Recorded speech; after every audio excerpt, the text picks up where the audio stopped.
تو اس کے بعد میں نے جب میرا تو بالکل پروگرام تھا مطلب کمپلیٹ کر کے میں جا رہا تھا پاکستان سے، لیکن جب یہ جاب ملی یونائٹڈ نیشن کی تو پھر تو جانا میرے لیے مشکل ہو گیا، تو میں نے 5 سال جاب کی۔ اچھا پھر شادی یہیں کر لی؟ جی وہ اصل میں یہ ہوا کہ 1978 میں مجھے آج کی جو میری وائف ہیں آج کی شریک کل کی کون تھی؟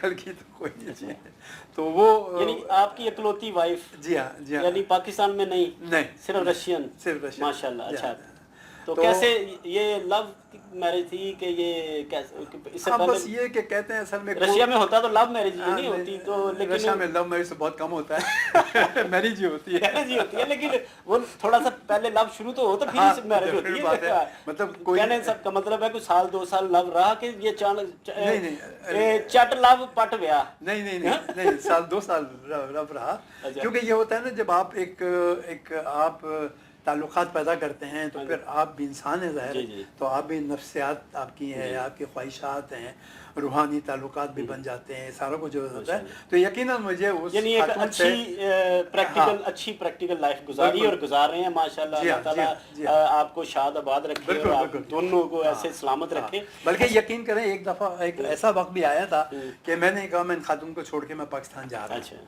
اور میں نے سارا کچھ فیصلہ کر لیا تھا، لیکن پھر ایک رات میں لیٹا ہوا تھا تو مجھے عجیب ہی دل میں کچھ خیال آیا کہ یار میں کیا کر رہا ہوں، اور کیونکہ مسئلہ یہ تھا کہ جب آپ یہاں شادی کریں گے تو پاکستان جانا مشکل تھا، کیونکہ اس وقت رشی پاکستان میں بہت کم تھے، لیکن میں نے کہا کہ نہیں، اگر یہ قسمت کی طرف سے کوئی فیصلہ ہوا ہے یا ایسا ہے تو میں سمجھتا ہوں کہ مجھے یہ کام کر لینا چاہیے، اور میں یہ سمجھتا ہوں آج کے دور میں کہ میں نے یہ غلطی نہیں کی ہے، یہ میرا۔ اچھا ڈاکٹر صاحب، کیا وجہ ہے کہ رشیا میں پاکستانیوں کا رجحان کیوں کم ہے؟ پاکستان میں دیکھیں تو یورپ، مڈل ایسٹ تو بڑا پڑا ہے نا، تو وہ کہتے ہیں یورپ جانا ہے، چاہے رشیا کا سوچتے ہیں تو کہتے ہیں جی رشیا کو استعمال کر کے یا رشیا سے یورپ نکلیں گے، کیا وجہ ہے؟ یہ رشیا کیا یورپ زیادہ بہتر ہے؟ موضوع ہے یورو ہیں، ڈالر ہیں، اور یہاں روبل ہے، کیا؟ حالانکہ یہاں دیکھا جائے تو بزنس کے تو بے پناہ مواقع ہیں۔ جی نہیں دیکھیں نا، یہ تو ایک ایسا ہے کہ ہماری ٹریڈیشنز جو رہی ہیں پاکستان میں اور جو ہماری ہسٹری رہی ہے، ہم لنک رہے ہیں انگلینڈ کے ساتھ اور امریکہ کے ساتھ، یورپ کے ساتھ ہمارا، تو یقیناً وہ جتنے بھی لوگ گئے ہیں وہاں سے، میں کتنے 6-7 ملین تو پاکستانی ہیں باہر، مطلب تو وہ سارے گئے ہیں اور وہ سارے وہاں پر اچھی طرح کام کر رہے ہیں اور گھر پیسے بھیج رہے ہیں، تو یقیناً ہر خاندان کے ہر فرد کی یہ خواہش ہوتی ہے کہ وہ جائیں اپنے بیٹے کو یورپ بھیجے اور وہاں وہ پڑھے بھی اور کام بھی کرے۔ روس کے بارے میں لوگوں کو تصور نہیں تھا کہ یہ کیا ملک ہے، کیسے ہو سکتا ہے، لوگوں کو تو ابھی یہ بھی نہیں پتا کہ یہاں بھی دھوپ بھی ہے، یہاں گرمی بھی آتی ہے، یہ موسم جو ہے نا لوگ ٹی شرٹ بھی پہنتے ہیں۔ نہیں آپ نے بالکل صحیح کہا، بہت سے لوگ ابھی تک سمجھتے ہیں کہ وہاں برف ہی برف ہوتی ہے۔ ہاں جی، یعنی یہ کہ، اور آپ یہ دیکھیں کہ میں ابھی انگلینڈ سے واپس آیا ہوں، وہاں اتنی سردی تھی مجھے، اس کی وجہ یہاں مجھے سردی نہیں لگ رہی ہے، کیونکہ یہاں کراس کنٹیننٹل، یہاں کل 22 ٹیمپریچر تھا، 22، اور آج میرے خیال میں آج بھی اتنا ہی ہے، باہر گرمی، یعنی پسینہ آ رہا ہے، کیونکہ رات کو لوگ اے سی اور فین بھی کئی علاقوں میں بالکل چلاتے ہیں، کیونکہ یہاں کراس کنٹیننٹل کلائمیٹ ہے، سردی میں سخت سردی، گرمی میں پہلا بزنس کیا شروع کیا جی رشیا میں؟ دیکھیں بات یہ کہ جاب کے بعد میں نے جب یونائٹڈ نیشن کی جاب چھوڑی ہے تو سب سے پہلے لیدر کا بزنس کیا میں نے، پاکستان سے لیدر میں منگاتا تھا، ہر 1 مہینے بعد کنٹینر لیدر، کنٹینر اس وقت بڑی ڈیمانڈ تھی لیدر کی، یعنی ہر شخص جو ہے وہ بس لیدر کے پیچھے پڑا ہوا تھا، کیونکہ دیکھیں نا بات یہ ہے کہ جب کسی سوسائٹی میں یا کسی مارکیٹ میں کسی چیز کی ڈیفیسٹ ہو تو لوگ اسی کی طرف تلاش کرتے ہیں، جیسے جینس کی بڑی ڈیفیسٹ تھی اور لیدر کی بڑی ڈیفیسٹ تھی، جینس تو خیر یورپ اور امریکن کے لوگ پہنتے تھے، جو ہماری ان کو اتنی ویلیو نہیں تھی، لی وائز اور یہ جو تھے، لیکن لیدر جو ہے وہ پاکستان کا بڑا اچھا تھا اور کاسٹ وائز بھی اچھا تھا، تو یقیناً میں نے لیدر میں کام کیا اور بہت اچھا بزنس کیا، کافی بڑے پیمانے پہ کیا، بہت کیا، لیکن آہستہ آہستہ ظاہر ڈیمانڈ کم ہوتی گئی، اس کے بعد پھر میں نے گارمنٹس لیا، پھر میں جو ہے وہ مختلف قسم کی جو چیزیں ہیں، مطلب جیسے کہ بیڈ شیٹ ہوا یا ٹاولس وغیرہ ہوا، اس پہ کام کیا، کیونکہ بڑی ڈیمانڈ تھی، مطلب یہ میں کافی چیزیں میں بدلتا رہا وقت کے ساتھ ساتھ، اور کافی اپنے زمانے میں بڑا اچھا بزنس کیا، لیکن یہ کہ یہاں ایک سب سے بڑی پرابلم جو تھی وہ یہ تھی کہ یہاں کرائسس بہت آتے تھے،